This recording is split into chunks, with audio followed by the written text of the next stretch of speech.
West బెంగాల్లో BJP versus RSS అన్నట్టుగా ఉంది అక్కడ కథ. సో ఎందుకంటే 15 సంవత్సరాల అధికారంలో ఉన్న టీఎంసీ కంచుకోటను, అంటే మమతా బెనర్జీ గారి కంచుకోటను బద్దలు కొట్టి ప్రస్తుతం బీజేపీ అక్కడ అధికారంలో ఉంది. సో ఈ బీజేపీ అధికారంలోకి రావడానికి ముఖ్య భూమిక పోషించింది ఎవరు అంటే అక్కడ ఉన్నటువంటి ఆర్ఎస్ఎస్ కావచ్చు, సంఘ్ పరివార్ కావచ్చు, అక్కడ ఉన్నటువంటి హిందూ సంస్థలు.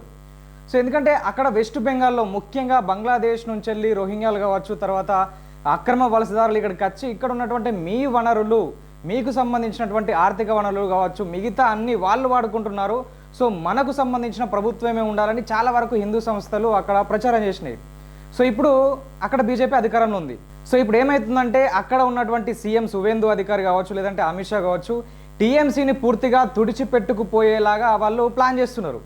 సో దీంట్లో ముఖ్యంగా వీళ్ళు దొరికిన ప్లస్ పాయింట్ ఏంటి అంటే టీఎంసీలో గెలిచినటువంటి ఎమ్మెల్యేలు, ఎంపీలు ఎవరైతే ఉంటారో సో వాళ్ళు ఈ అభిషేక్ బెనర్జీ నాయకత్వం నచ్చక దాని నుంచి బయటకు వస్తారు.